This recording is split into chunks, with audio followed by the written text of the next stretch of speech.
Hello everyone, welcome to study for M. दोस्तों, यदि आप लोग 5512 जूनियर असिस्टेंट की तैयारी कर रहे हैं तो यूपी जीके का स्पेशल प्रैक्टिस सेट जो हम करा रहे हैं वो आपके लिए इंपॉर्टेंट साबित होंगे।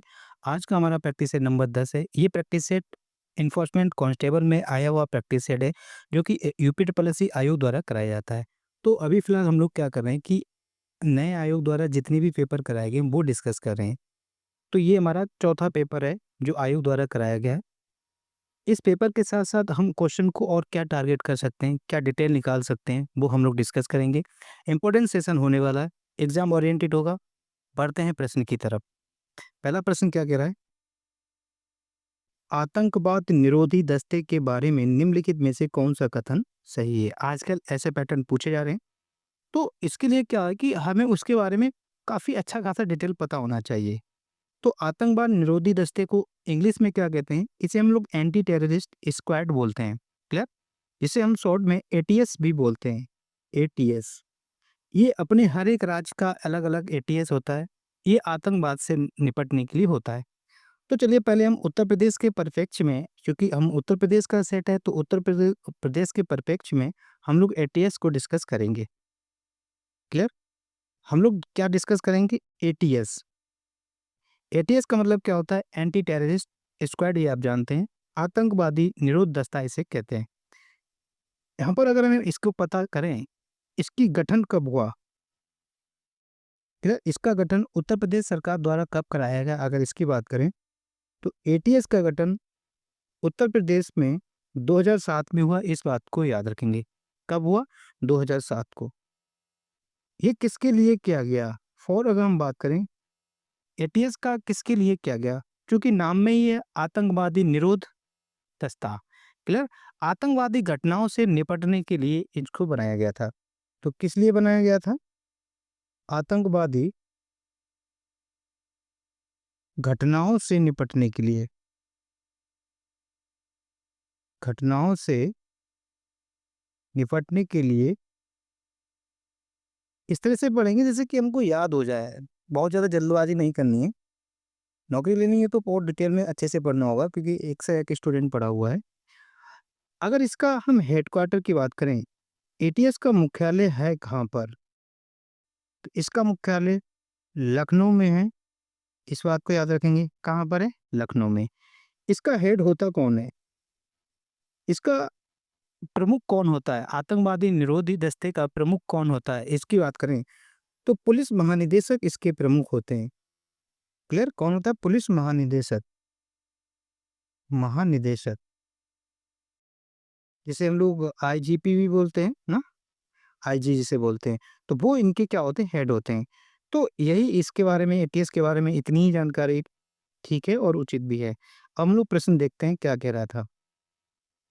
प्रश्न क्या कह रहा है कि क्या आतंकवादी निरोध दस्ते का गठन उत्तर प्रदेश सरकार ने वर्ष 2007 में किया? अभी अभी हम लोगों ने जाना कि इसका गठन 2007 में ही किया गया था। ये अपने आप में ठीक है। ये आतंकवादी घटनाओं से निपटने के लिए बनाया गया, निपटता है, ये भी अपनी बात अपने आप में ठीक है। इसका मुख्यालय वाराणसी में स्थित है। नहीं, इसका मुख्यालय वाराणसी में ना होकर कहाँ पर है? ये लखनऊ में स्थित है। याद हो गया होगा, समझ में आ गया होगा। और इसका हेड कौन होता है? पुलिस महानिदेशक होता है। ये आप याद रखेंगे। तो इसका राइट आंसर क्या हो जाएगा? ऑप्शन नंबर ए और बी बिल्कुल सही है, बाकी तीसरा वाला गलत है।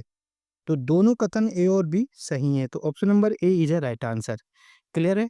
बढ़ते हैं नेक्स्ट प्रश्न की तरफ। अगला प्रश्न क्या कह रहा है कि उत्तर प्रदेश के किस कृषि जलवायु क्षेत्र में कृषि उत्पादकता अधिक है? क्या पूछा जा रहा है कि उत्तर प्रदेश के किस जलवायु क्षेत्र में कृषि उत्पादकता अधिक है? तो पहले तो हमें ये पता होना चाहिए कि उत्तर प्रदेश को कितने कृषि जलवायु क्षेत्रों में बांटा गया है। ये भी प्रश्न पूछा जा चुका है आयोग द्वारा और कई बार पूछा गया है। तो याद रखेंगे कि उत्तर प्रदेश को 9 भागों में बांटा गया है। क्लियर? कितने भागों में, या यूं कहें 9 क्षेत्रों में बांटा गया है।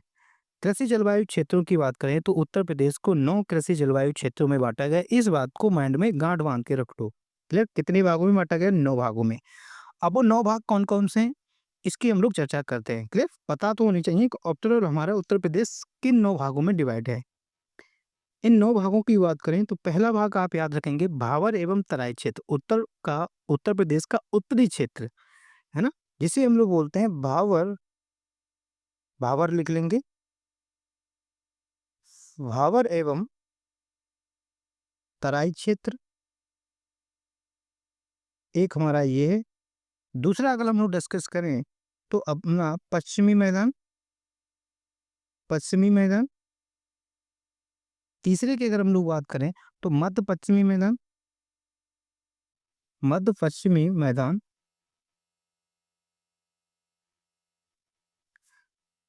चौथे भाग की अगर हम बात करें तो दक्षिण पश्चिमी, पश्चिमी शुष्क मैदान। क्लियर?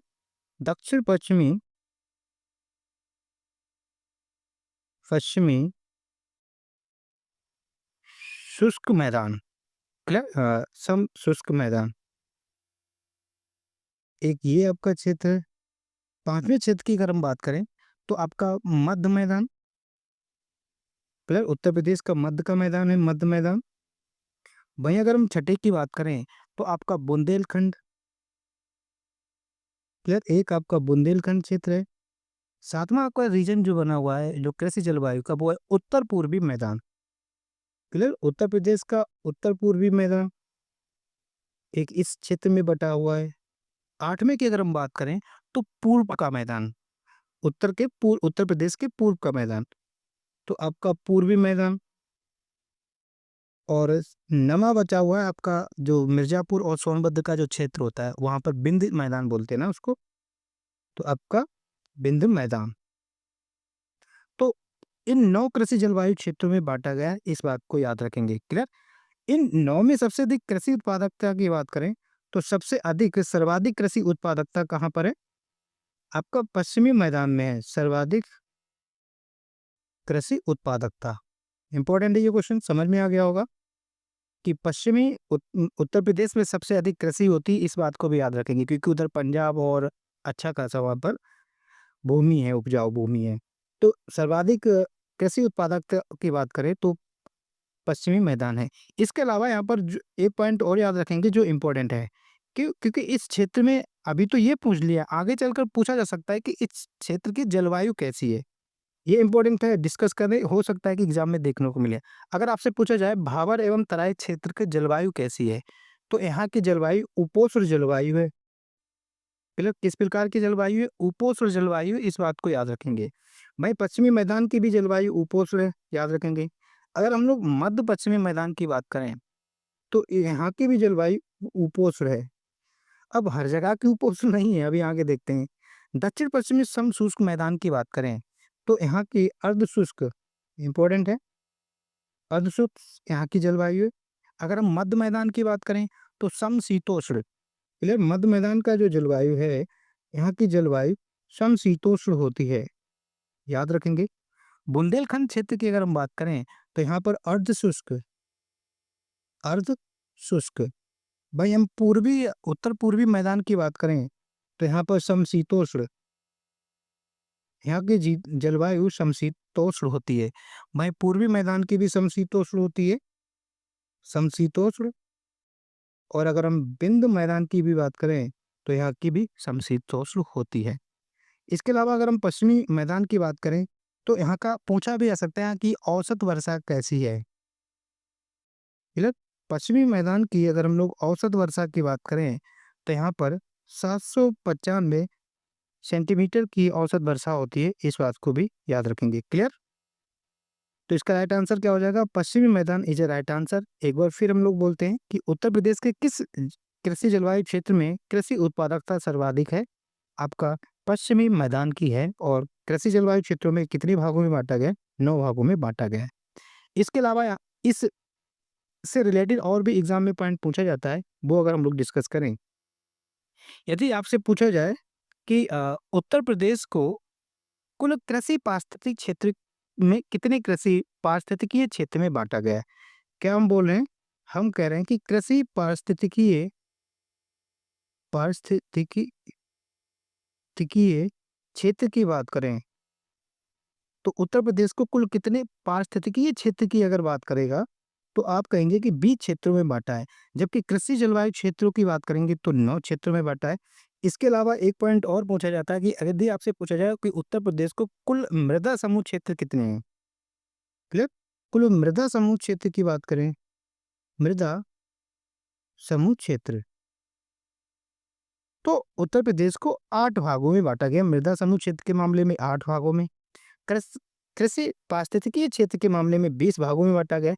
वहीं कृषि जलवायु क्षेत्र के मामले में उत्तर प्रदेश को 9 भागों में बाँटा गया है। उम्मीद करता हूँ ये पॉइंट याद रखेंगे और ये सारी चीज़ें याद रखेंगे। बढ़ते हैं नेक्स्ट प्रश्न की तरफ। अगला प्रश्न क्या कह रहा है कि मधुर स्वप्न के लेखक कौन है? यहाँ पर एक पुस्तक दी गई है जिसका नाम है मधुर स्वप्न। तो रचना दी गई है, मधुर स्वप्न के लेखक के बारे में यहाँ पर पूछा है। तो मधुर स्वप्न के लेखक राहुल सांकृत्यायन है। क्लियर? कौन है? राहुल सांकृत्यायन है। अब यहाँ पर हम राहुल सांकृत्यायन के बारे में जानेंगे क्योंकि ये भी एग्जाम में से पूछे जाते हैं।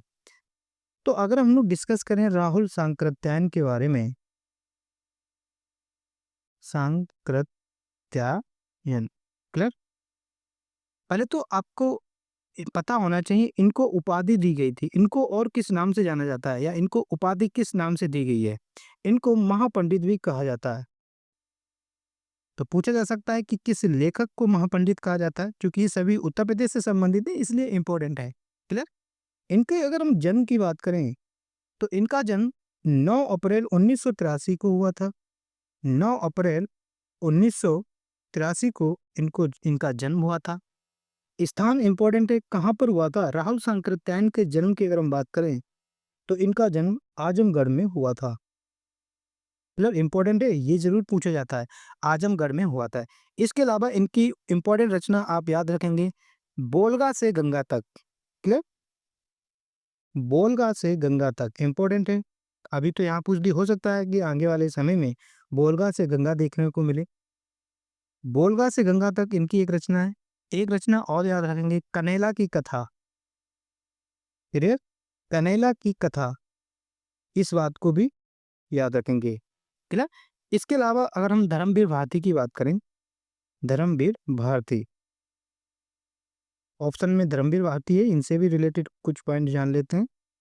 अगर हम लोग धर्मवीर भारती के बारे में बात करें तो इनका जन्म कब हुआ?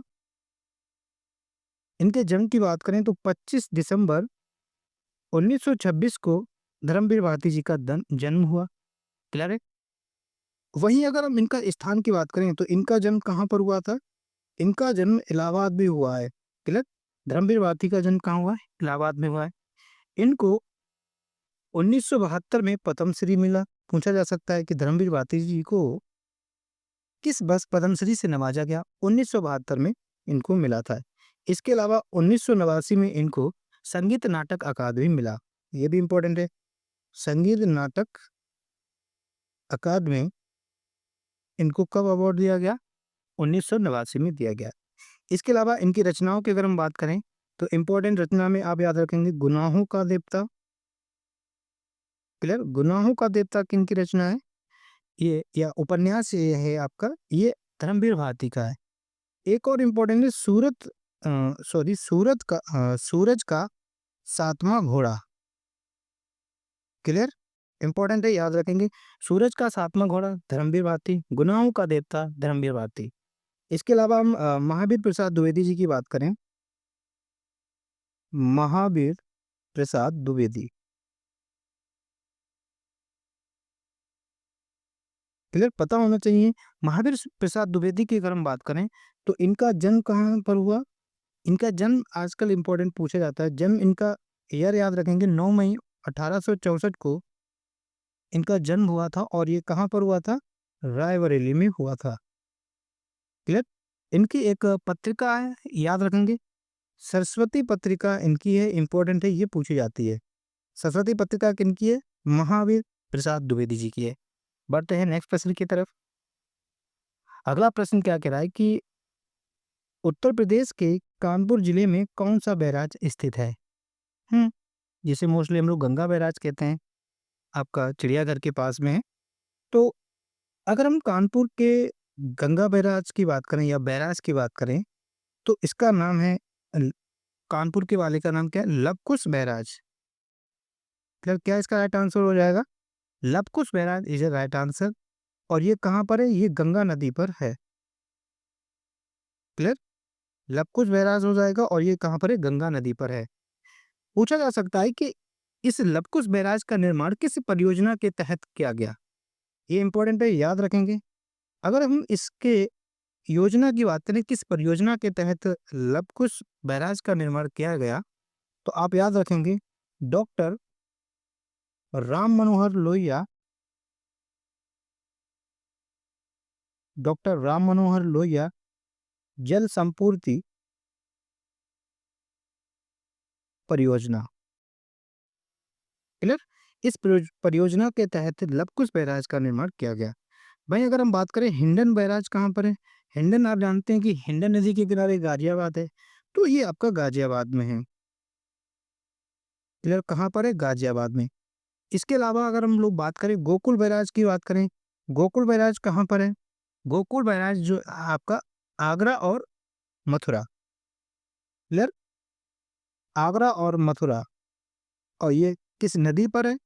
तो ये आपका यमुना नदी पर है, इस बात को भी याद रखेंगे। भाई हम बात करें नरोरा बैराज, आप नरोरा नाम से ही समझ में आ रहा है ये कहाँ पर है? बुलंदशहर में है, बुलंदशहर। क्लियर, ये तो बैराज के बारे में रहा। क्योंकि ये क्वेश्चन पर्टिकुलर कानपुर से रिलेटेड है, तो जरा अब हम लोग कानपुर को भ्रमण करते हैं, क्या कानपुर से हम लोग घूमकर एग्जाम ओरिएंटेड पॉइंट निकालते हैं। तो चलिए डिस्कस करते हैं अब हम लोग कानपुर के बारे में कि क्या और इम्पोर्टेंट पॉइंट बनते हैं, क्योंकि प्रश्न कहीं से भी पूछा जा सकता है। अब हम लोग डिस्कस करेंगे कानपुर।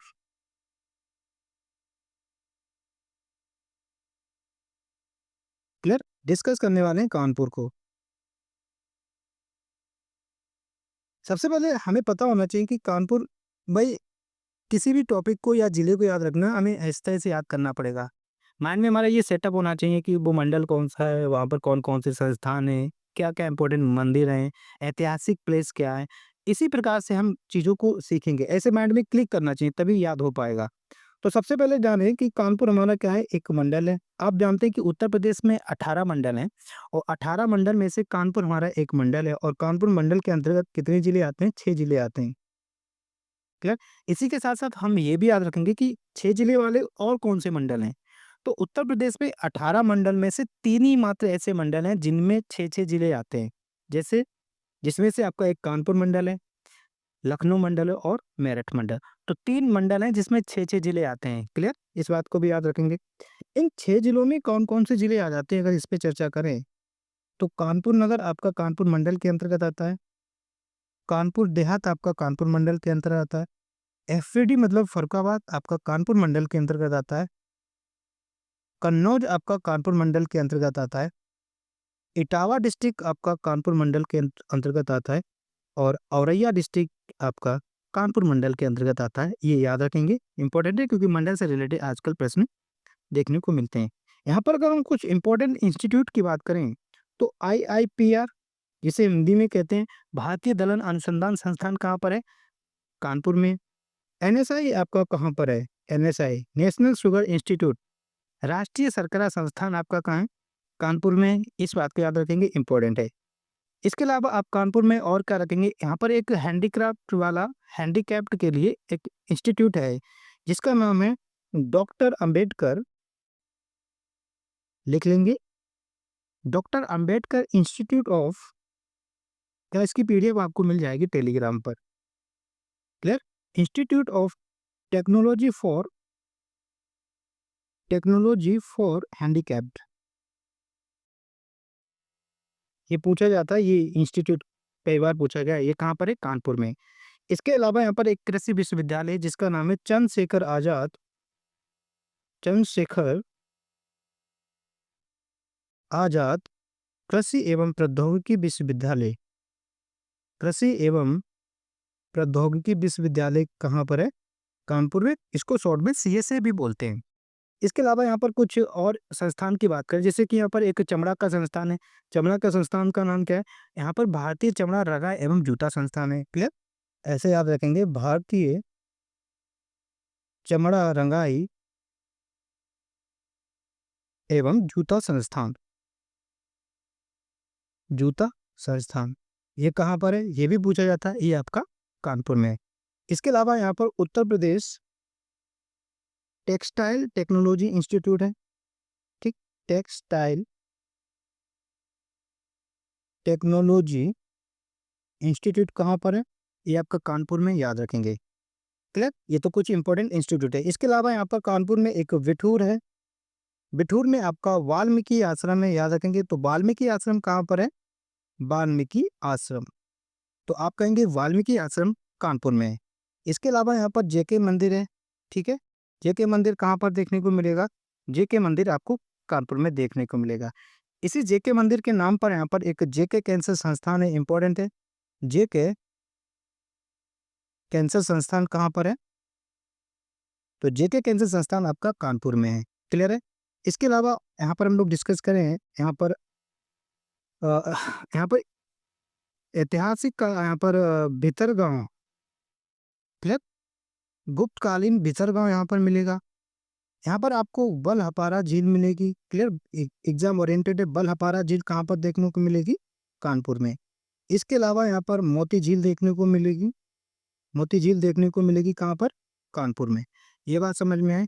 इसके अलावा कानपुर को उत्तर भारत का मैनचेस्टर कहा जाता है। क्लियर, उत्तर भारत का मैनचेस्टर किसे कहा जाता है, ये भी तो पूछा जाता है। तो उत्तर भारत का मैनचेस्टर कानपुर को कहा जाता है, इस बात को याद रखेंगे।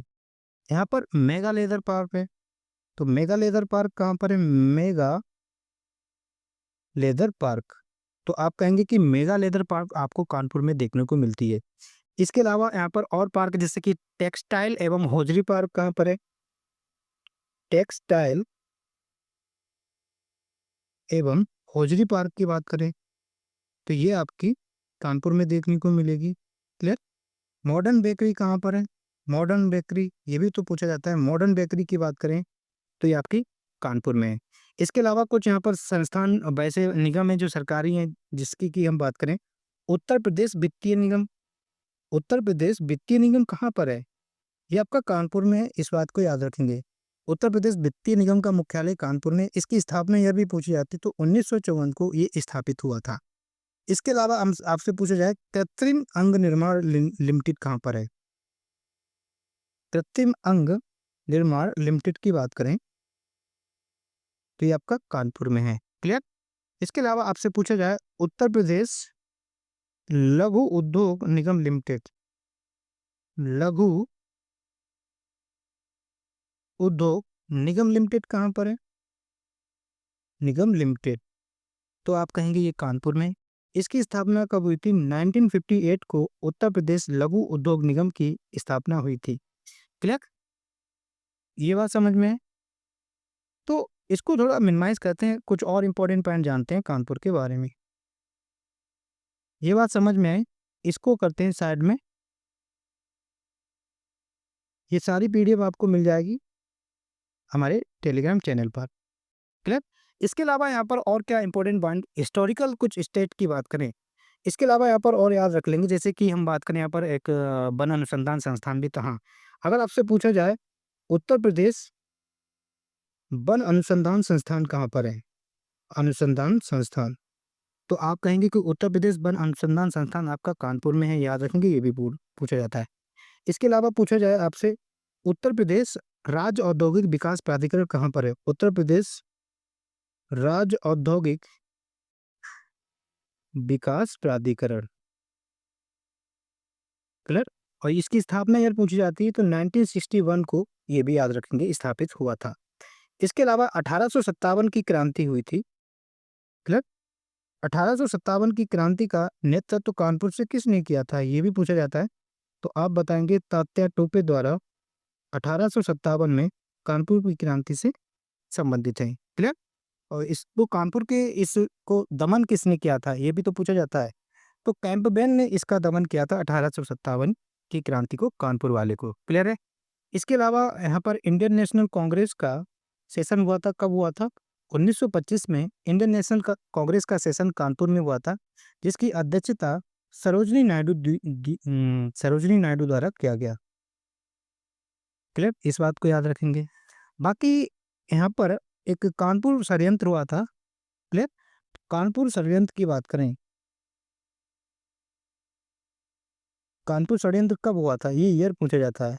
तो कानपुर षड्यंत्र 1924 में हुआ था, इस बात को याद रखेंगे। बाकी यहाँ पर एक हिंदुस्तानी रिपब्लिक एसोसिएशन का गठन किया गया था। क्लियर? हिंदुस्तान तानी रिपब्लिक एसोसिएशन, क्लियर, इसका गठन कब किया गया था? 1924 में इसका गठन किया गया था। और कहाँ से किया था, ये पूछा जाता है। इसका गठन कानपुर से किया गया था और 1924 में किया गया था, इस बात को याद रखेंगे।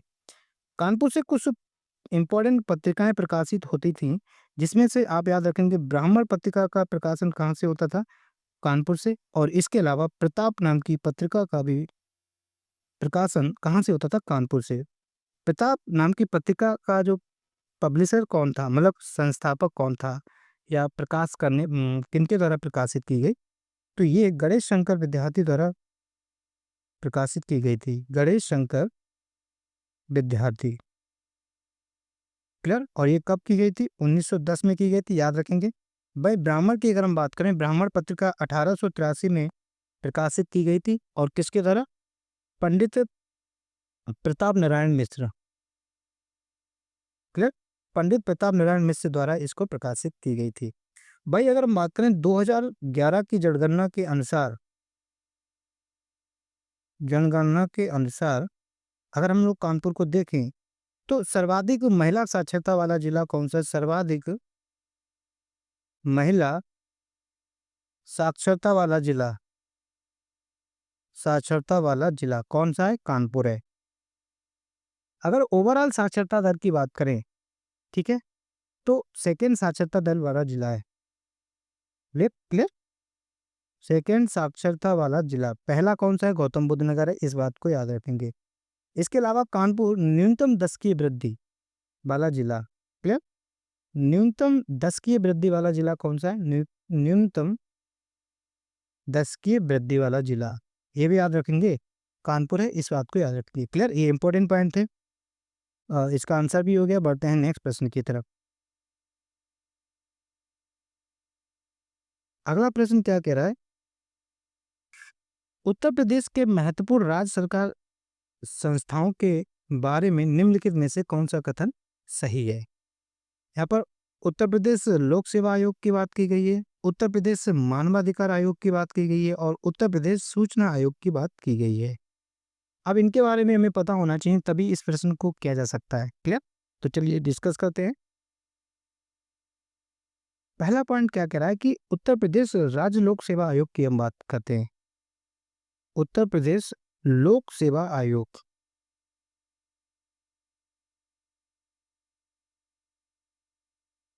इसकी स्थापना की अगर हम बात करें, स्थापना ईयर की बात करें, उत्तर प्रदेश लोक सेवा आयोग की स्थापना की बात करें, तो 1 अप्रैल 1937 को आयोग का स्थापित हुआ था। और ये है कहाँ पर? ये आपका प्रयागराज में है, इस बात को याद रखेंगे। क्लियर? वहीं अगर हम दूसरा हमारा क्या था, उत्तर प्रदेश मानवाधिकार आयोग था। क्लियर? उत्तर प्रदेश मानवाधिकार आयोग।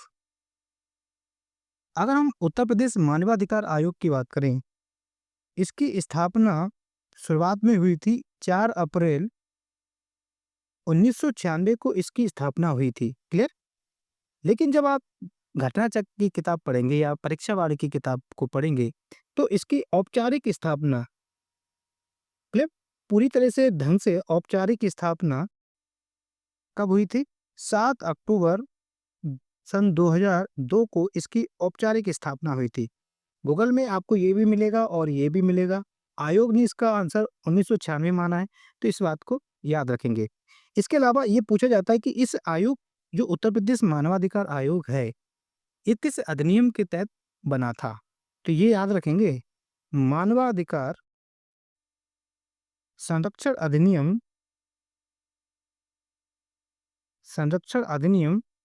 1993 की धारा 21 के तहत इसका निर्माण किया गया था।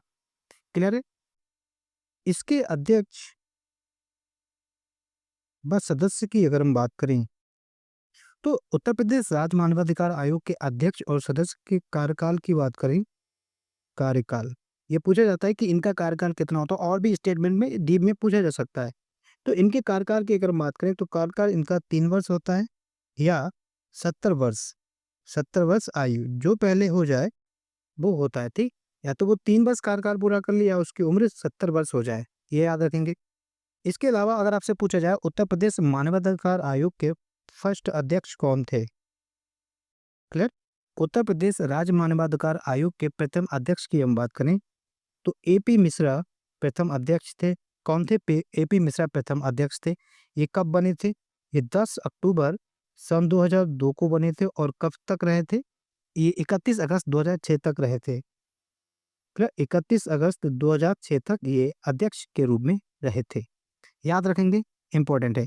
इसके अलावा अगर आपसे पूछा जाए वर्तमान अध्यक्ष कौन है? राज्य मानवाधिकार आयोग का वर्तमान अध्यक्ष की बात करें तो हमें ये भी पता होना चाहिए, बालकृष्ण नारायण वर्तमान अध्यक्ष हैं। बालकृष्ण नारायण कौन है? वर्तमान अध्यक्ष हैं। इसके अलावा अगर आपसे पूछा जाए ये जो अध्यक्ष हैं क्या इन्हें पुनः नियुक्त किया जा सकता है? यस, उत्तर प्रदेश मानवाधिकार आयोग के इन अध्यक्ष या सदस्यों को पुनः नियुक्त के पात्र होते हैं। ये पुनः नियुक्त के पात्र होते हैं, ये याद रखेंगे, पुनः नियुक्त के पात्र होते हैं। क्लियर? इंपॉर्टेंट है, इनको पुनः निर्वाचित अध्यक्ष के रूप में किया जा सकता है, इस बात को याद रखेंगे। क्लियर? दूसरा पॉइंट यहाँ है ये रखना कि इसके अध्यक्ष जो होते हैं वो सेवानिवृत्त न्यायाधीश बनते हैं। इसके अध्यक्ष सेवानिवृत्त न्यायाधीश बनाए जाते हैं। क्लियर? न्यायाधीश बनते हैं, इस बात को भी याद रखेंगे। क्लियर है? इसको हम लोग करते हैं मिनिमाइज और डिस्कस करते हैं उत्तर प्रदेश सूचना आयोग के बारे में डिस्कस करते हैं। ये पॉइंट समझ में आ गया होगा। अब हम लोग डिस्कस करते हैं उत्तर प्रदेश राज्य सूचना आयोग। क्लियर? हम लोग डिस्कस करेंगे उत्तर प्रदेश सूचना आयोग के बारे में जानेंगे।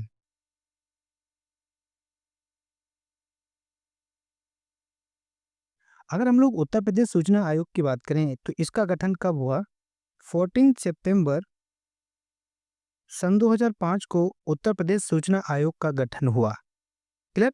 किस धारा के तहत या किस अधिनियम के तहत अगर ये पूछा जाए तो आप बताएंगे कि सूचना अधिकार अधिनियम 2005 के तहत। क्लियर? सूचना अधिकार अधिनियम 2005 की धारा 15 के तहत हुआ है। वहां पर धारा 21 थी, इसका सूचना अधिकार अधिनियम 2005 की धारा 15 के तहत उत्तर प्रदेश सूचना आयोग का गठन 14 सितंबर 2005 को किया गया। क्लियर है? इसके अध्यक्ष या इनका कार्यकाल की बात करें, क्लियर, इनके अध्यक्ष या सदस्यों का कार्यकाल की बात करें तो ये 3 वर्ष या 65 वर्ष आयु जो पहले हो जाए। क्लियर? वहां पर 3 वर्ष और 70 वर्ष था, यहाँ पर 3 वर्ष और 65 वर्ष की आयु जो पहले हो जाए वो यहाँ पर है। अगर आपसे पूछा जाए उत्तर प्रदेश के पहले सूचना आयुक्त कौन थे? फर्स्ट मुख्य सूचना आयुक्त की बात करें, मुख्य सूचना आयुक्त उत्तर प्रदेश राज्य के पहले मुख्य सूचना आयुक्त आपके न्यायमूर्ति एम.ए. खान थे। कौन थे? एम.ए. खान। क्लियर? न्यायमूर्ति एम.ए. खान इसके पहले अध्यक्ष थे। क्या इन्हें पुनः नियुक्त किया जा सकता है? देखो, मानवाधिकार आयोग के अध्यक्ष या अध्यक्षों को पुनः नियुक्त किया जा सकता था, लेकिन ये पुनः नियुक्ति के पात्र नहीं होते। पुनः नियुक्ति के पात्र नहीं होते, नियुक्ति के पात्र नहीं होते। क्लियर? ये बात याद रखना इंपॉर्टेंट है, स्टेटमेंट में पूछा जाता है। ठीक है? अगर आपसे पूछा जाए वर्तमान सूचना आयुक्त कौन है? वर्तमान सूचना आयुक्त, वर्तमान मुख्य सूचना आयुक्त राजकुमार विश्वकर्मा है। राजकुमार विश्वकर्मा। क्लियर? उम्मीद करता हूँ ये सारे पॉइंट समझ में आए होंगे। अब हम लोग डिस्कस करते हैं, क्वेश्चन को देखते हैं क्या है। पूछा जा रहा था कि कौन सा कथन सही है। अब देखते हैं कि उत्तर प्रदेश लोक सेवा आयोग की स्थापना कब हुई थी? 1 अप्रैल 1937 को हम लोगों ने जाना था। तो इसका राइट आंसर क्या हो जाएगा? ऑप्शन नंबर ए अपने आप में ठीक है। क्लियर? ये अपने आप में ठीक है। इसके अलावा हम लोगों ने देखा था कि उत्तर प्रदेश मानवाधिकार आयोग की स्थापना कब हुई? 1996 को हुई। ये भी ठीक है।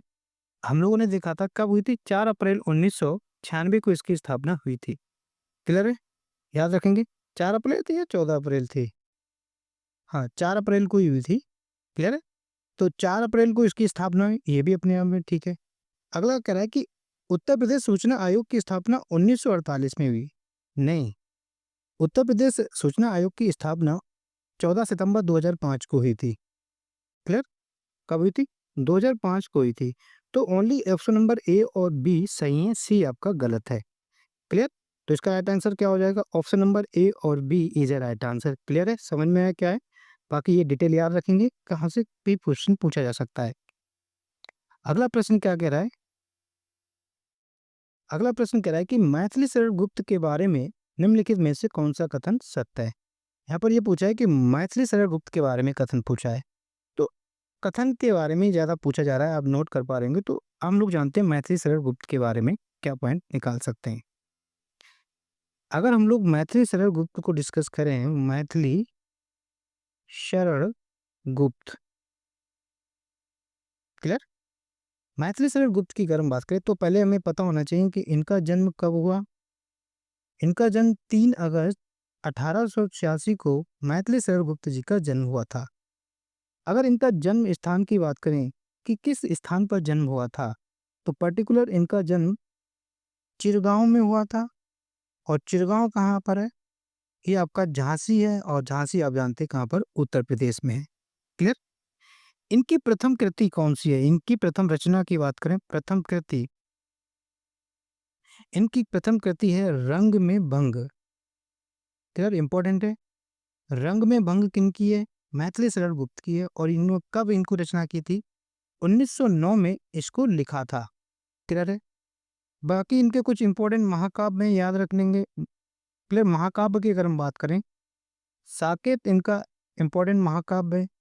यशोधरा, ये पूछे जाते हैं साकेत किनकी है? मैथिली शरण गुप्त की है। यशोधरा किनकी है? मैथिली शरण गुप्त की है। ये पूछा जाता है कि ये है क्या? ये महाकाव्य में उपन्यास है क्या? इस तरह से पूछा जाता है। तो ये आपका एक महाकाव्य है। इसके अलावा इनके खंड काव्य भी याद रखेंगे। खंड काव्य, भारत भारती क्या है? क्लियर? भारत भारती इंपॉर्टेंट है। भारत भारती मैथिली शरण गुप्त के ये एक खंड काव्य है, और इसको इन्होंने 1912 ईस्वी में लिखा था। क्लियर? ये क्या, इनको और किस नाम से जाना जाता है? तो ये नॉन एज, इनको राष्ट्र कवि भी कहा जाता है। क्लियर? राष्ट्र कवि कहा जाता है। क्लियर? लोगों द्वारा इनको राष्ट्र कवि कहा गया, इनको पर्टिकुलर किसी एक व्यक्ति ने इसको नहीं कहा है। ठीक है? याद रखेंगे। ये कुछ पॉइंट इंपॉर्टेंट थे। अब देखते हैं कि क्या प्रश्न पूछा जा रहा है। कह रहा है कि उनका जन्म उत्तर प्रदेश के झांसी जिले में हुआ था। ये बिल्कुल ठीक है, चिरगांव झांसी में हुआ था। उनकी पहली कृति रंग में भंग है, बिल्कुल सही है, और ये 1909 में इन्होंने लिखा था। रविन्द्रनाथ टैगोर ने उन्हें राष्ट्र कवि की उपाधि दी थी। राष्ट्र कवि तो इन्हें कहा जाता है, लेकिन रविन्द्रनाथ टैगोर ने इन्हें उपाधि नहीं दी थी। तो ये आपका गलत है। ऑप्शन नंबर ए और बी बिल्कुल सही है। ठीक है? सी आपका गलत है। तो option A is the right answer. A और बी दोनों सही हैं। बढ़ते हैं नेक्स्ट प्रश्न की तरफ। अगला प्रश्न क्या कह रहा है कि कण्व वंश का पहला राजा कौन था?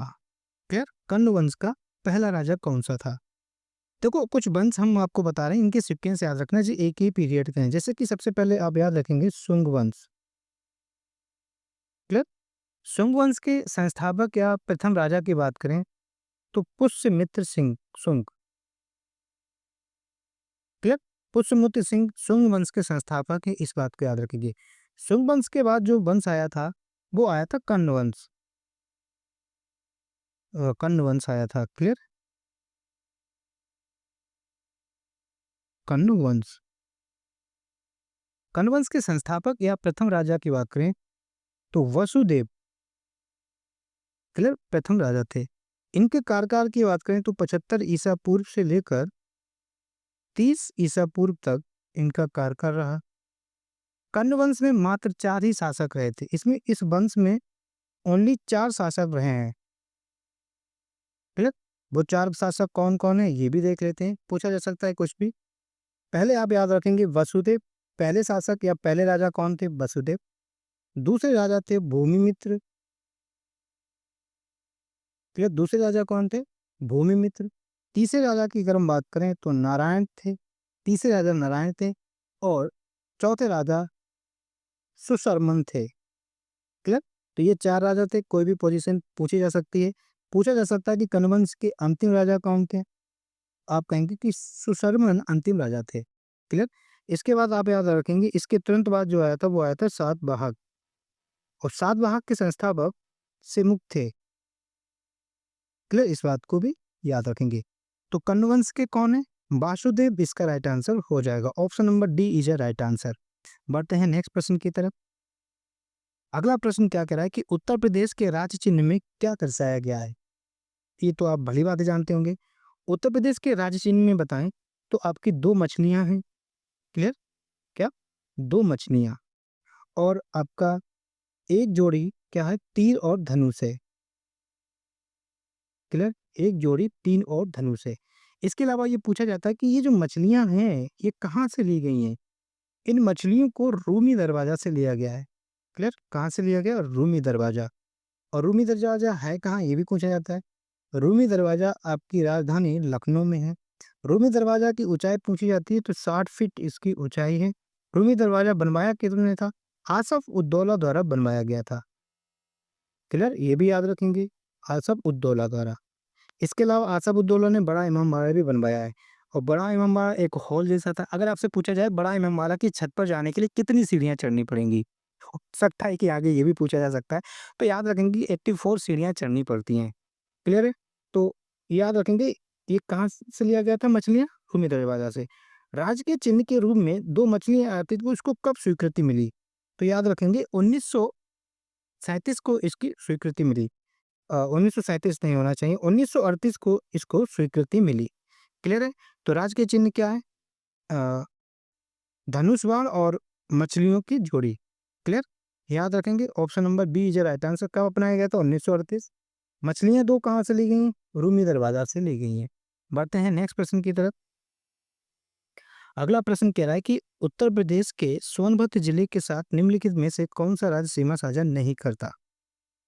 उत्तर प्रदेश के सोनभद्र के साथ पूछा जा रहा है। तो चलिए दोस्तों जरा सोनभद्र को भी खंगालते हैं, क्या हम एग्जाम ओरिएंटेड पॉइंट निकाल सकते हैं। अगर हम लोग सोनभद्र की बात करें, सोनभद्र,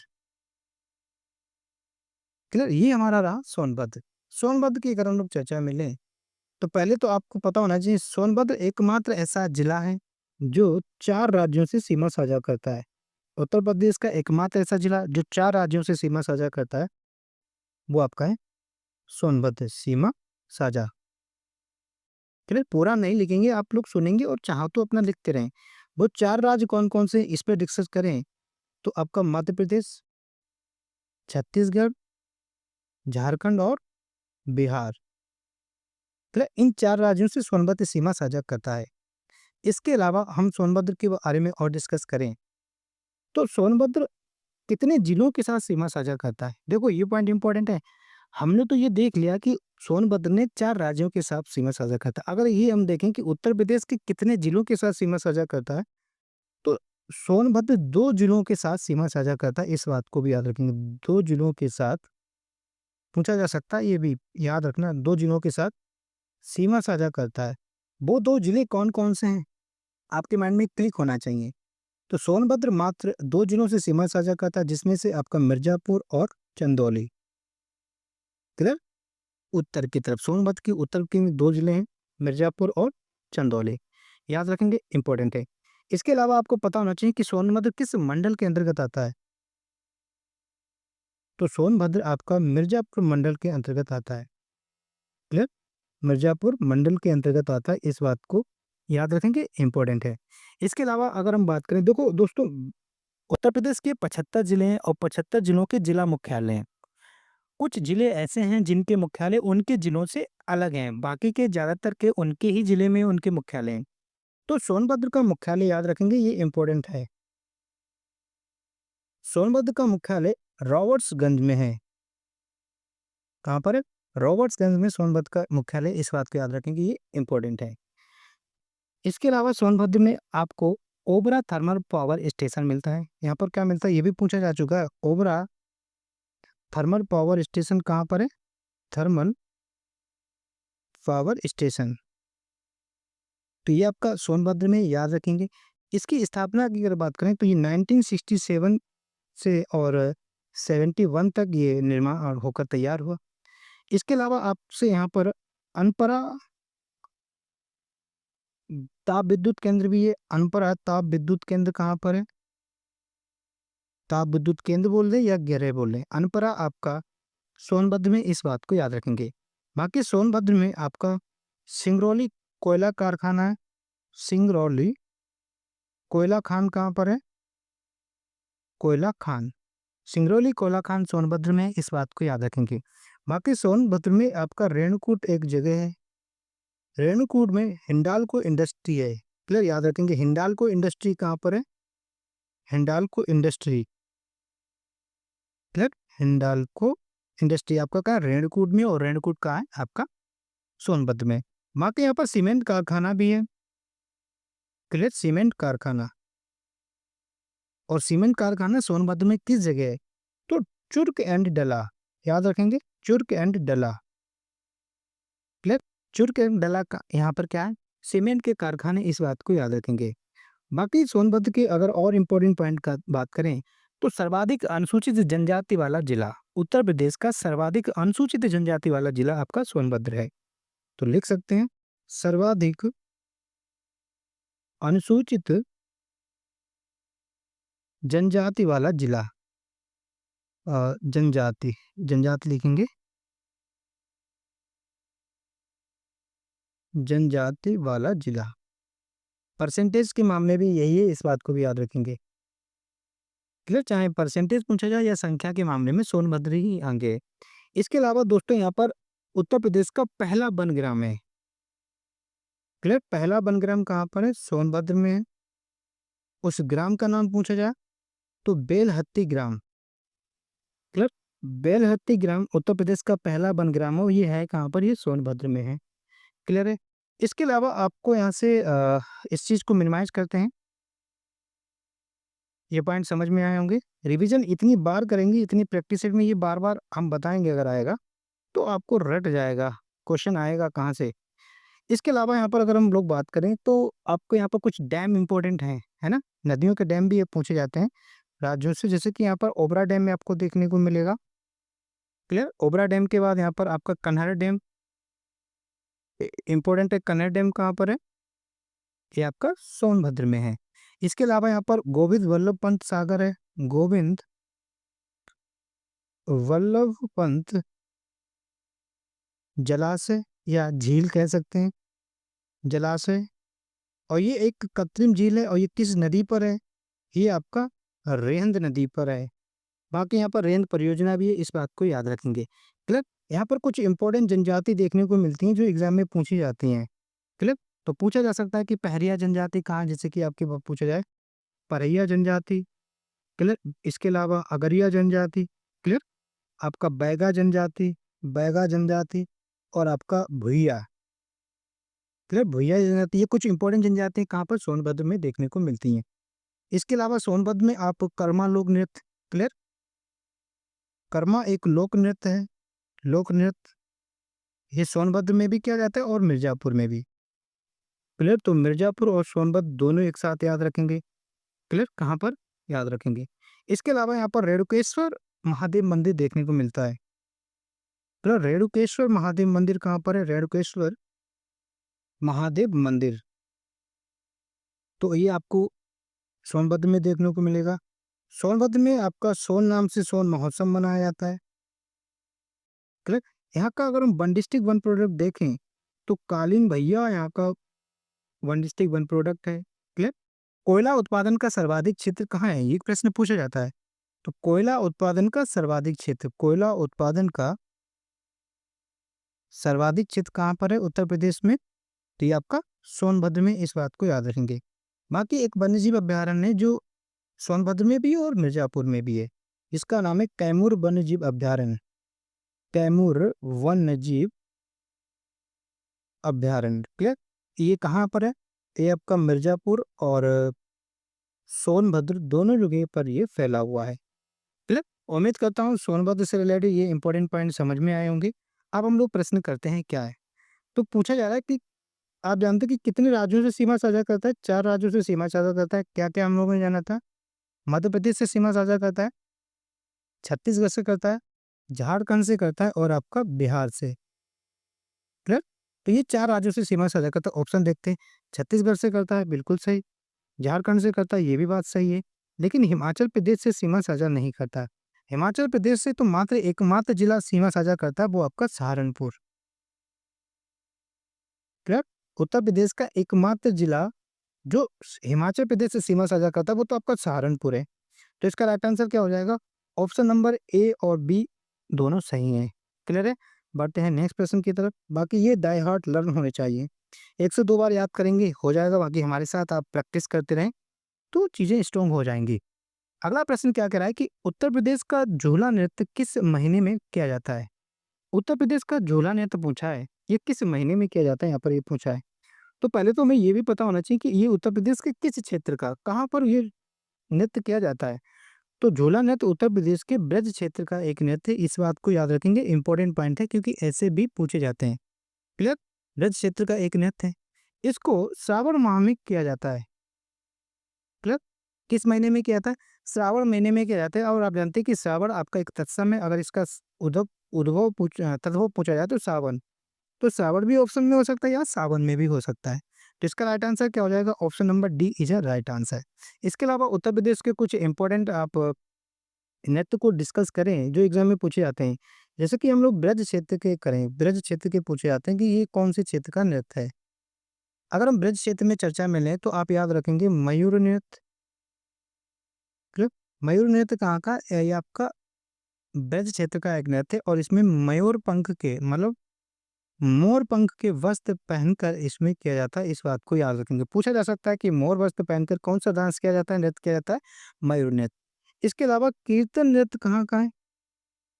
कीर्तन नृत्य आपका ब्रज क्षेत्र का है और ये गौड़ीय परंपरा पर आधारित है। इंपॉर्टेंट है ये पॉइंट, गौड़ीय परंपरा पर आधारित।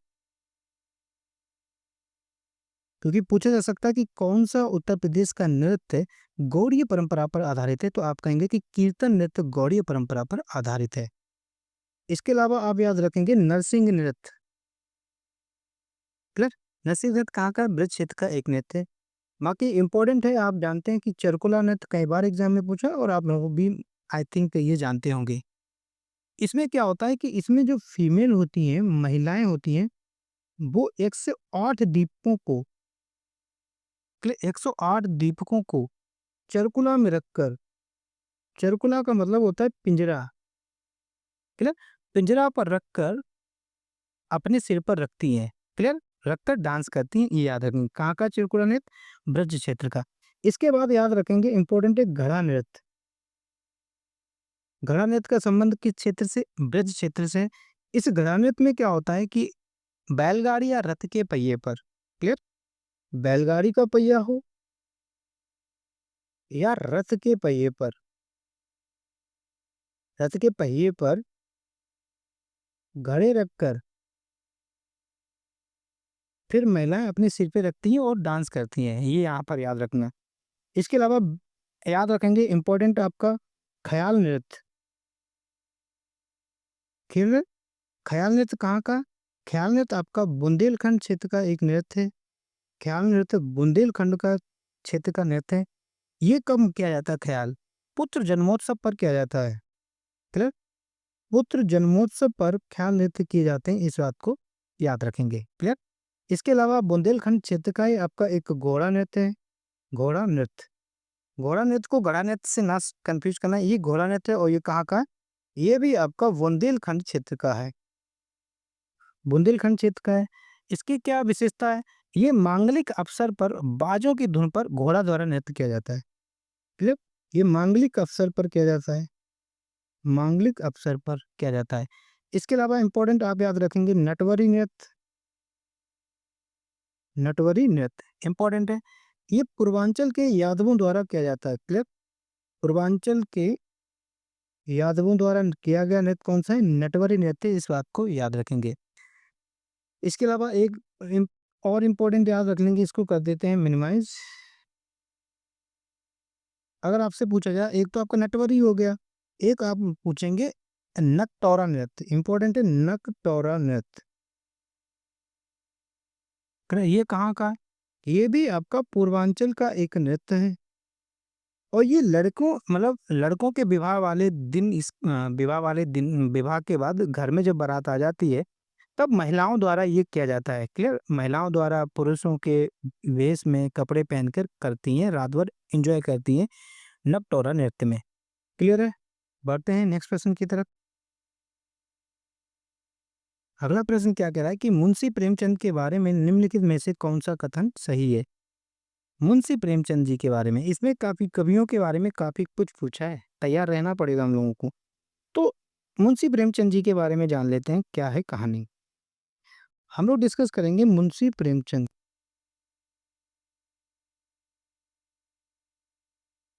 क्लियर?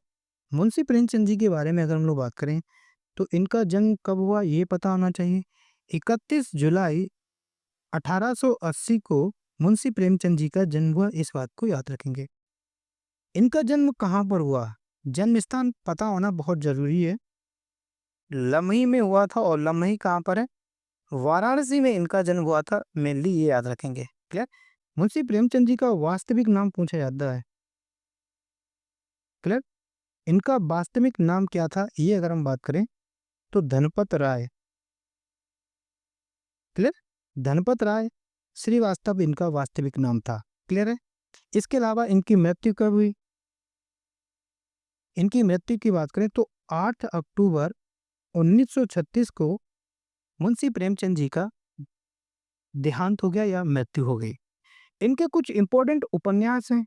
ये उपन्यास नाम से याद रखना कि उपन्यास है या कहानियां हैं या महाकाव्य है, क्या है, ये सब इस प्रकार से भी पूछे जाते हैं।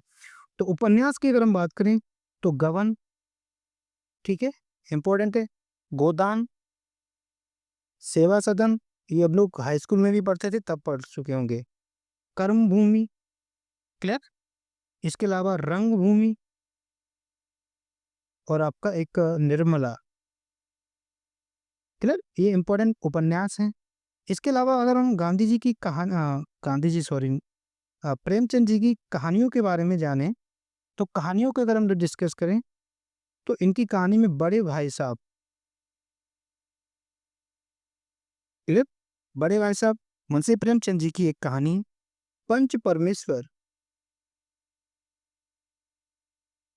पंच परमेश्वर इनकी एक कहानी। पूस की रात। क्लियर? ये भी इंपॉर्टेंट है, पूस की रात।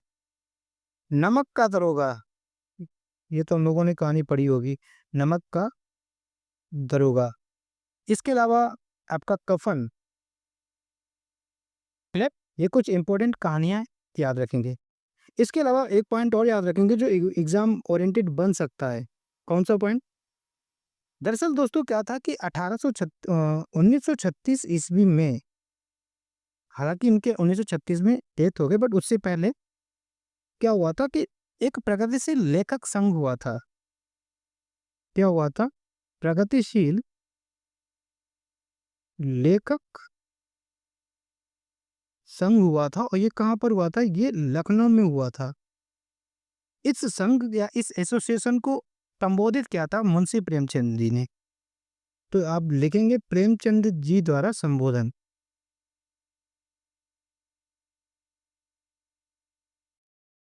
संबोधित, ठीक। इस संघ को, इस सम्मेलन को कहें किसने संबोधित किया था? प्रेमचंद जी ने किया था। 1936 में हुआ कहाँ था? लखनऊ में। क्लियर है? बढ़ते हैं अब प्रश्न की तरफ, देखते हैं क्या कह रहा है। प्रश्न पहला पॉइंट क्या कह रहा है कि उनका जन्म उत्तर प्रदेश के वाराणसी जिले में हुआ था। ठीक है, लमही में, वाराणसी में हुआ था। उनकी प्रमुख कृतियों में यहाँ पर गोदान गबन होगा। क्लियर? गोदान गबन ये आदि हैं। प्रेमा नहीं होगा, ये थोड़ा मिस्टेक हो गई। हाँ, ये भी ठीक था। इसके अलावा कह रहा है कि उनकी मृत्यु 8 अक्टूबर 1966 हुई थी। नहीं, 8 अक्टूबर को तो हुई थी, बट 1936 को हुई थी। क्लियर? तो इसमें एक और दो ही ऑप्शन सही है, तो केवल ऑप्शन ए और बी सही है। क्लियर है? बढ़ते हैं नेक्स्ट प्रश्न की तरफ। अगला प्रश्न क्या कह रहा है कि उत्तर प्रदेश के 28 जिलों से होकर कौन सी नदी बहती है? क्लियर? तो उत्तर प्रदेश के 28 जिलों से होकर कौन सी नदी बहती है? तो ये आपकी गंगा नदी बहती है। क्लियर है? गंगा नदी कितने जिलों से होकर बहती है? 28 जिलों से बहती है। गंगा नदी का कॉन्सेप्ट समझें तो आप जानते हैं कि गंगा नदी 28 जिलों से बहती है, इस बात को याद रखेंगे। बाकी ये गंगा नदी उत्तर प्रदेश में प्रवेश कहाँ से करती है? किस जिले से उत्तर प्रदेश में प्रवेश करती है? तो उत्तर प्रदेश के बिजनौर डिस्ट्रिक्ट से एंट्री करती है। और ये निकास कहाँ से करती है, मतलब किस जिले से होकर उत्तर प्रदेश से निकल जाती है बाहर? तो बलिया डिस्ट्रिक्ट से ये बाहर होकर निकल जाती है, याद रखेंगे। अगर हम गंगा नदी की कुल लंबाई की बात करें, कुल लंबाई, गंगा नदी की कुल लंबाई 2525 किलोमीटर है। बट अगर उत्तर प्रदेश में लंबाई पूछें, उत्तर प्रदेश में लंबाई, तो याद रखेंगे 1450 किलोमीटर का रास्ता उत्तर प्रदेश में तय करती है। क्लियर है? बाकी अगर हम उत्तर प्रदेश की गंगा नदी की बात करें, सपोज दैट दोस्तों ये दो स्थान है, ये हम बात करते हैं यहाँ पर गंगोत्री, और ये आपका है बद्रीनाथ। क्लियर? समझना ये बात हम जो कहना चाह रहे हैं। देखो, गंगोत्री से निकलती है एक नदी, और एक नदी आती है बद्रीनाथ से। बद्रीनाथ से जो नदी निकलती है उसे बोलते हैं अलकनंदा, अलकनंदा। और गंगोत्री से जो नदी निकलती है उसे बोलते हैं भागीरथी। क्लियर? इधर से भागीरथी नदी आ रही है, उधर इधर से अलकनंदा नदी आ रही है, और ये दोनों इस पॉइंट पर मिल गए। ये दोनों नदी जहां मिलती हैं उसे बोलते हैं देवप्रयाग। क्लियर? फिर इसके बाद ये दोनों संयुक्त रूप से निकलती हैं, ठीक इस तरह से निकलती हैं, और इन्हीं तरह से सपोर्टेड माना कि उत्तर प्रदेश में ये प्रवेश कर गई। क्लियर? तो यहाँ से नदी, इन दोनों की संयुक्त धारा क्या कहलाती है? गंगा नदी कहलाती है। क्लियर? समझ में आ रहा है? तो देवप्रयाग के बाद नदी गंगा कहलाती है। और ये पूछा जाता है कि ये जब उत्तर प्रदेश में प्रवेश करती है गंगा नदी, तो इसकी दिशा किधर को होती है? तो उत्तर से पूर्व दिशा इसकी होती है। क्लियर है? जब ये प्रवेश करती है तो उत्तर से पूर्व दिशा होती है, इस बात को याद रखेंगे। और इसकी मुख्य धारा पूछी जाए तो गंगा नदी की मुख्य धारा आपकी भागीरथी है। क्लियर? भागीरथी इसकी मुख्य धारा मानी जाती है।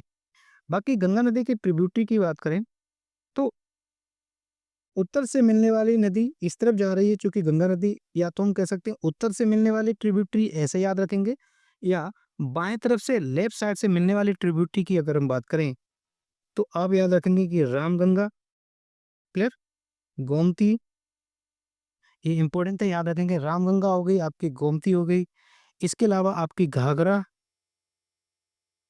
गंडक और कोसी, ये कुछ नदियां हैं। इसके अलावा एक नदी और है, आप याद रख सकते हैं, बागमती। यार, ये बाएं तरफ से या उत्तर से गंगा पर मिलने वाली ट्रिब्यूटरी हैं। वहीं अगर हम बात करें दक्षिण से मिलने वाली नदियों की बात करें, या राइट साइड से गंगा नदी की ट्रिब्यूटरी याद रखेंगे, तो आप याद रखेंगे यमुना।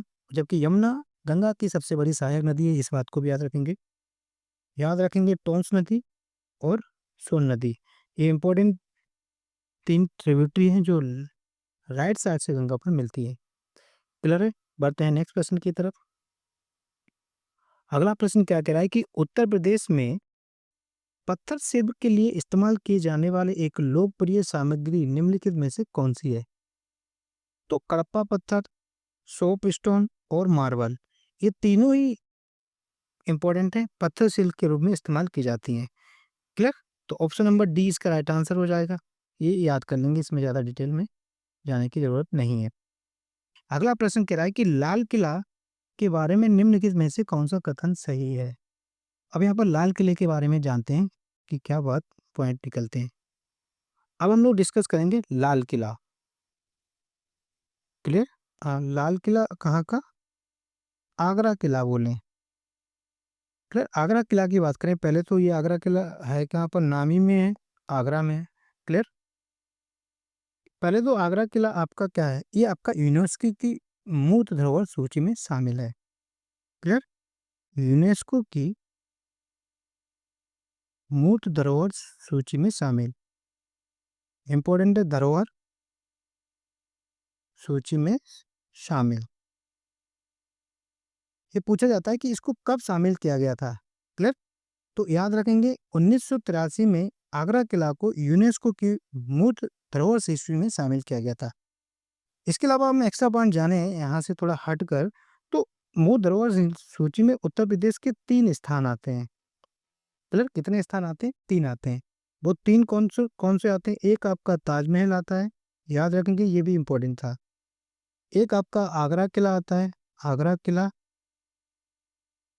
और आपका फतेहपुर सीकरी। क्लियर? इस बात को याद रखेंगे। फतेहपुर सीकरी, ये 3 जिले हो गए। बाकी आगरा किला के अगर हम निर्माण की बात करें, इसका निर्माण कराया था अकबर ने। क्लियर? अकबर ने इसका निर्माण कराया था, फिर बाद में इसको थोड़ा मरम्मत वगैरह शाहजहां द्वारा कराई गई। ये किस नदी के किनारे है?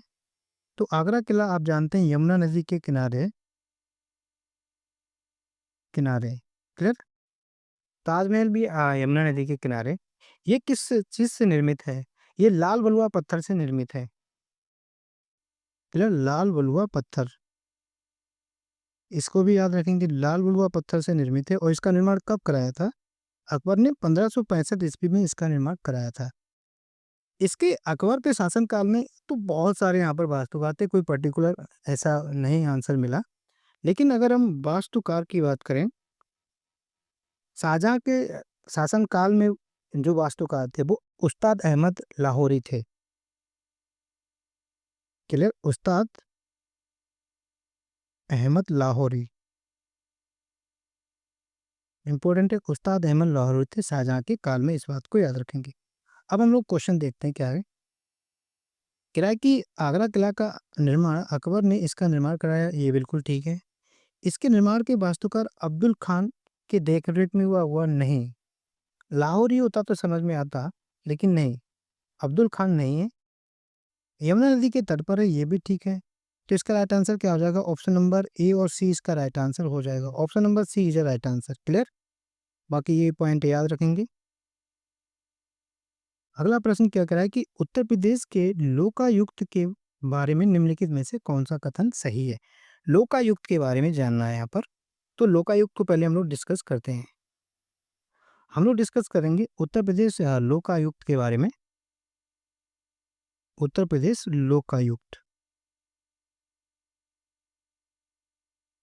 क्लियर? उत्तर प्रदेश लोकायुक्त की अगर हम लोग बात करें, तो ये है किस प्रकार का संगठन, किस लिए ये इसको बनाया गया? तो ये एक भ्रष्टाचार विरोधी संगठन है। क्लियर? ये भ्रष्टाचार, सॉरी, भ्रष्टाचार लिखेंगे सही से। ये आपका भ्रष्टाचार विरोधी संगठन है। क्लियर? किस प्रकार का संगठन है ये भ्रष्टाचार विरोधी संगठन है, इस बात को याद रखेंगे। बाकी इसकी अगर हम बात करें, ये लोकायुक्त का पद कब आया और किस अधिनियम के तहत आया? लोकायुक्त पद के अधिनियम की अगर हम बात करें, तो ये अधिनियम आया था उत्तर प्रदेश लोक आयुक्त अधिनियम। उत्तर प्रदेश लोक आयुक्त अधिनियम 1975, ये याद रखेंगे, ये यार याद कुछ इंपॉर्टेंट है। तो किस अधिनियम के तहत बनाया गया था? 1975 का अधिनियम था, उसका नाम था उत्तर प्रदेश लोक आयुक्त अधिनियम। क्लियर हुआ? इसके अलावा अगर हम बात करें, ये जो लोकायुक्त जो है, ये कार्यपालिका के प्रभाव से मुक्त एवं स्वतंत्र होता है। पॉइंट इंपॉर्टेंट है, यह कार्यपालिका के प्रभाव से मुक्त एवं स्वतंत्र होता है, इस बात को याद रखेंगे। क्लियर है? याद समझ में आया? अगर आपसे पूछा जाए कि प्रथम लोकायुक्त कौन थे, प्रथम लोकायुक्त, प्रथम लोकायुक्त की बात करें तो बिशंबर दयाल। क्लियर? बिशंबर दयाल प्रथम लोकायुक्त थे। ये कब बने थे? 14 सितंबर 1977 को बने थे, और ये कब तक रहे थे? 13 सितंबर 1982 तक ये प्रथम लोकायुक्त के रूप में इन्होंने काम किया। इसके अलावा अगर आपसे पूछा जाए वर्तमान में कौन है, वर्तमान लोकायुक्त आपके संजय मिश्रा हैं। संजय मिश्रा। अगर आपसे पूछा जाए लोकायुक्त का कार्यकाल कितना होता है? क्लियर? इंपॉर्टेंट पॉइंट है कार्यकाल। इनका कार्यकाल की अगर हम बात करें 5 वर्ष होता है या 70 वर्ष जो पहले हो जाए। मतलब 5 वर्ष का होता है या फिर 70 वर्ष आयु हो जाए, ये तब तक होता है।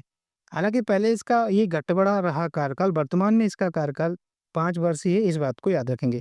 क्लियर? देखते हैं प्रश्न। प्रश्न क्या कह रहा है कि ये भारत के उत्तर प्रदेश राज्य में भ्रष्टाचार विरोधी संगठन है। हाँ, ये भ्रष्टाचार विरोधी से एक संगठन है। लोकायुक्त का पद 1985 के लोकायुक्त अधिनियम के तहत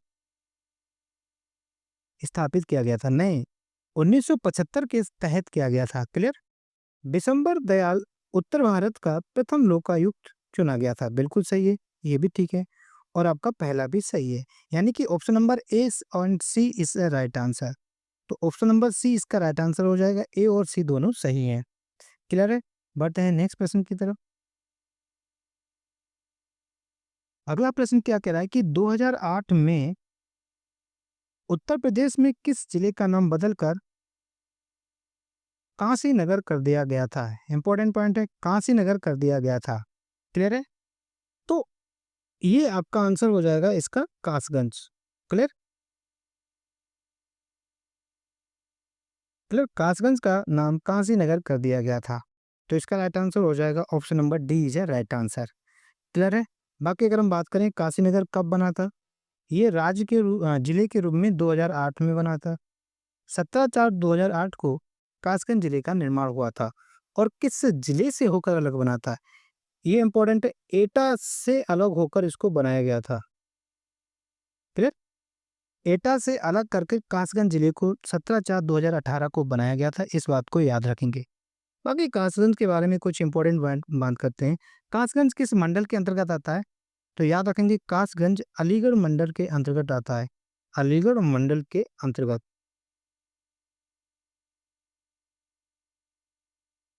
क्लियर?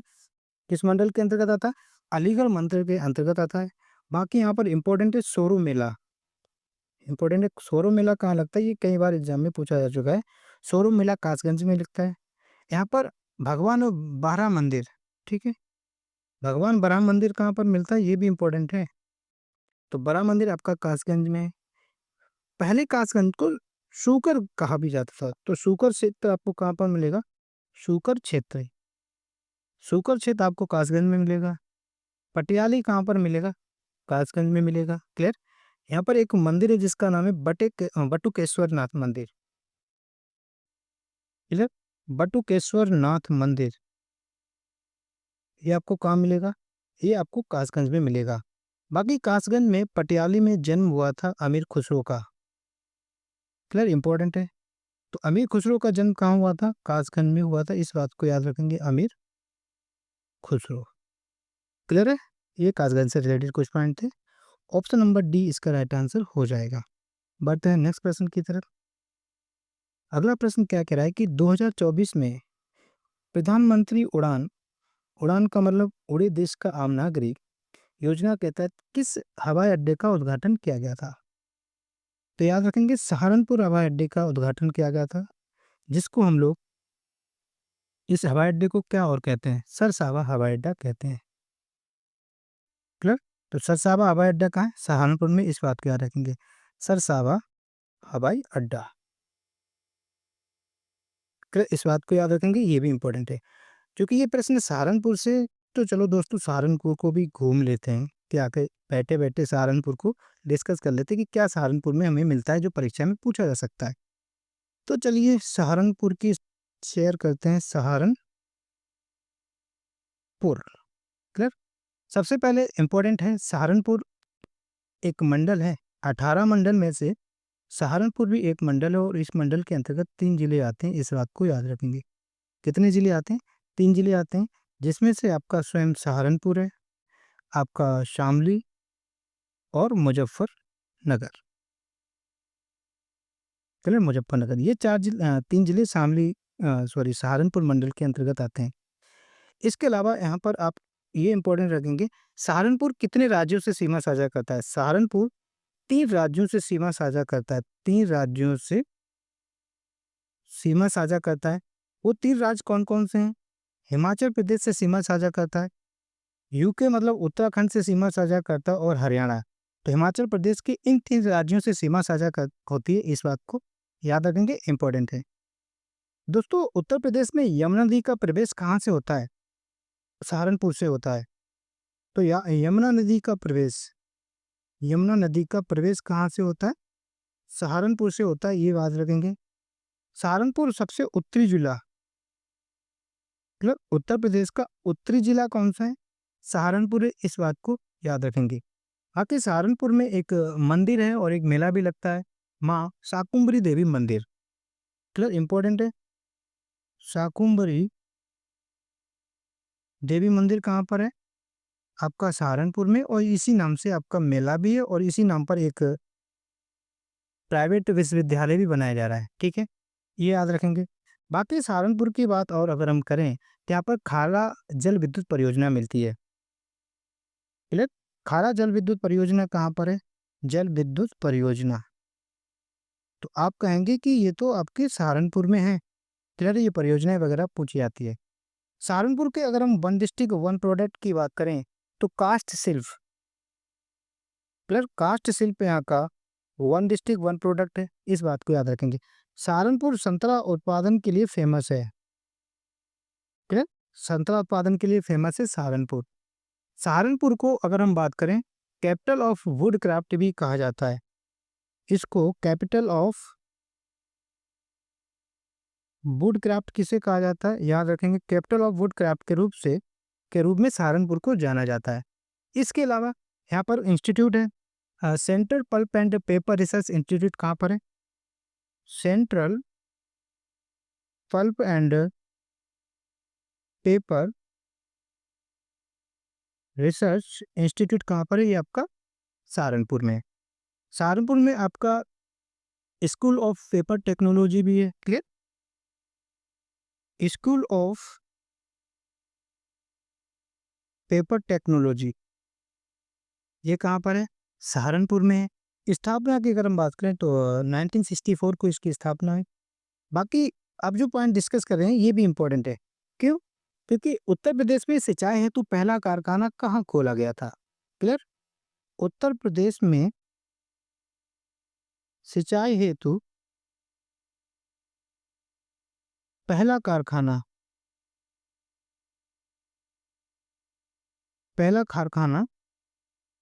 सहारनपुर में ही ओपन किया गया था। और कब किया गया था? ये 1823 ईस्वी को किया गया था। क्लियर, 1823 को किया गया था। इसके अलावा इसको थोड़ा मिनिमाइज करना पड़ेगा, जगह कम पड़ गई।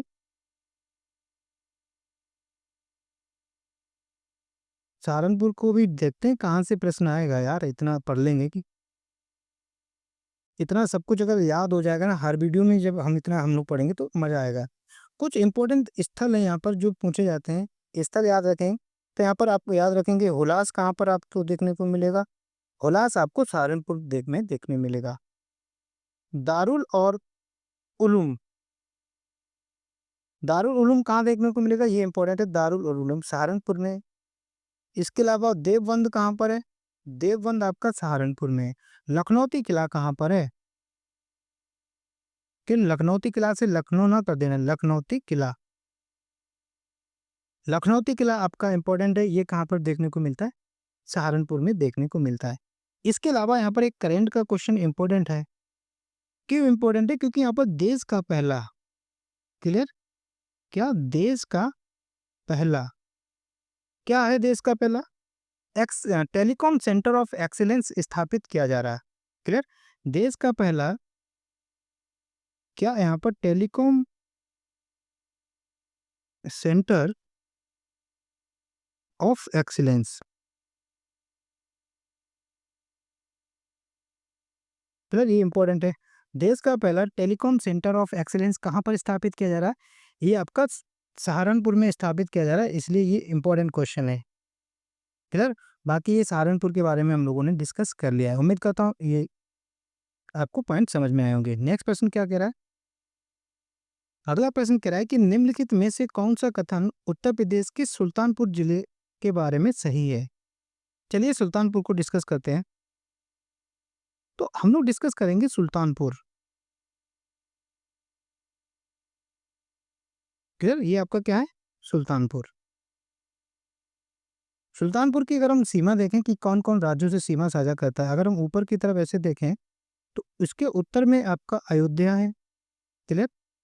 इस तरफ आपका अम्बेडकर नगर है, अम्बेडकर नगर। इस तरफ पूरा आपका आजमगढ़ है, आजमगढ़ से सीमा साझा करता है। इस सुल्तानपुर के दक्षिण में आपका जौनपुर है, जौनपुर है और आपका इधर प्रतापगढ़ है, दक्षिण में जौनपुर है, प्रतापगढ़ है और इधर पश्चिम की तरफ इधर आपका अमेठी है, क्लियर? तो सुल्तानपुर 1, 2, 3, 4, 5, 6 6 जिलों से सीमा साझा करता है, इस बात को याद रखेंगे। बाकी और हम इम्पोर्टेंट पॉइंट डिस्कस करें, तो यहाँ पर आपका सुंदरलाल मेमोरियल पार्क देखने को मिलता है, क्लियर? सुंदरलाल मेमोरियल पार्क कहाँ पर है? सुंदरलाल मेमोरियल पार्क, ये आपको सुल्तानपुर में देखने को मिलेगा। सुल्तानपुर किस मंडल के अंतर्गत आता है? अगर हम बात करें तो सुल्तानपुर अयोध्या मंडल के अंतर्गत आता है, अयोध्या मंडल। फिर किस मंडल के अंतर्गत आता है? अयोध्या मंडल के अंतर्गत आता है। सुल्तानपुर का अगर हम पुराना नाम की बात करें तो कुसापुर, क्लियर? कुसापुर इसका पुराना नाम है। इसके अलावा यहाँ पर कुछ इंपॉर्टेंट बांध है, जैसे कि राजा का बांध कहाँ पर देखने को मिलता है? राजा का बांध, राजा का बांध आपको सोनभद्र में देखने को मिलता है, सॉरी सुल्तानपुर में। इसके अलावा यहाँ पर लौंधी ताल, क्लियर? लौंधी ताल, लौंधी ताल यहाँ पर औंधी ताल से कंफ्यूज ना करना, लौंधी ताल ये अलग है। यहाँ पर आपको भोजपुर ताल देखने को मिलेगा, क्लियर? भोजपुर ताल ये इंपॉर्टेंट है, ताल पूछे जा सकते हैं। सुल्तानपुर के अगर हम वन डिस्ट्रिक्ट वन प्रोडक्ट की बात करें तो यहाँ का मूज उत्पादन, जो प्रयागराज का मूज उत्पादन यहाँ का वन डिस्ट्रिक्ट वन प्रोडक्ट है। यहाँ पर सुल्तानपुर में एक हवाई अड्डा है जो याद रखेंगे, अहमद हवाई अड्डा, अहमद, अहमद हवाई अड्डा कहाँ पर है? एक आपका नागरिक सिविल हवाई अड्डा, नागरिक हवाई अड्डा है, ये आपका सुल्तानपुर में है। सुल्तानपुर से रिलेटेड ये कुछ इंपॉर्टेंट पॉइंट हैं। देखते हैं अब प्रश्न को क्या कह रहा है कि इसका पुराना नाम मिसापुर है, नहीं मिसापुर नहीं कुसापुर है, क्लियर है? सुल्तानपुर जिला दक्षिण में अयोध्या और अंबेडकर नगर जिलों से घिरा हुआ है। हम लोगों ने क्या देखा था?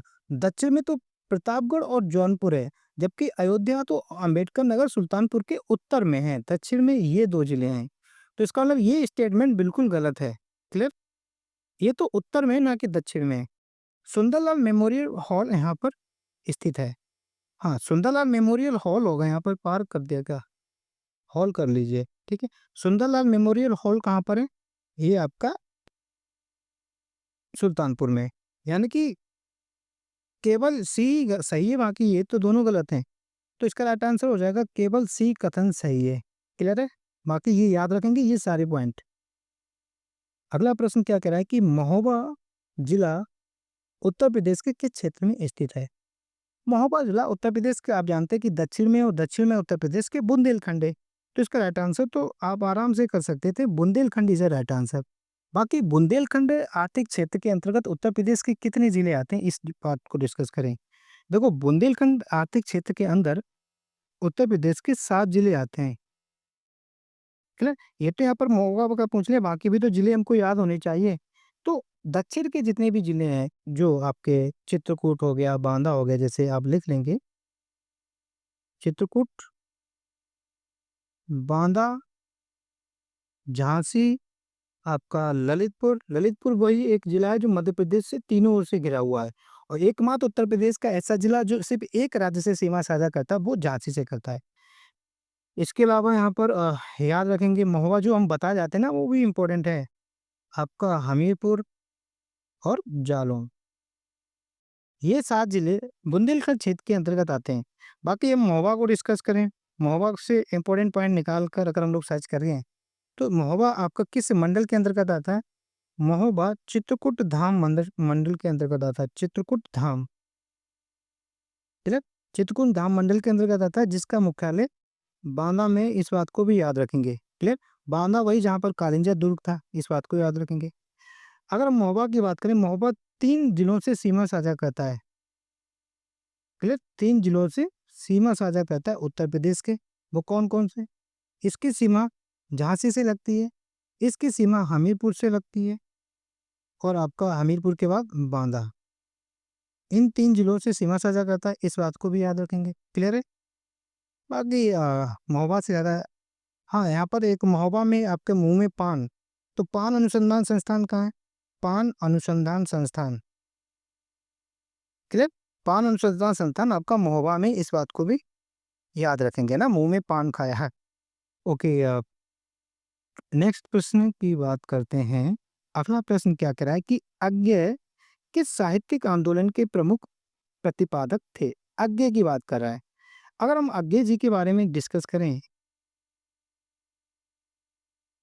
पहले तो अज्ञे जी बोलते किन्हें हैं? किनका पूरा नाम इनका पूरा नाम क्या है या रियल नाम क्या है?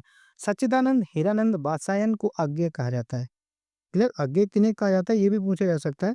तो सच्चिदानंद हीरानंद बादशायन, क्लियर? इनको अज्ञे कहा जाता है, याद रखेंगे। ये प्रतिपादक की अगर हम बात करें तो ये साहित्यिक आंदोलन के प्रमुख प्रतिपादक थे। क्लियर है? ये प्रयोगवाद का जनक माना जाता है। इनको प्रयोगवाद का जनक कहा जाता है या माना जाता है, दोनों ही बात एक है।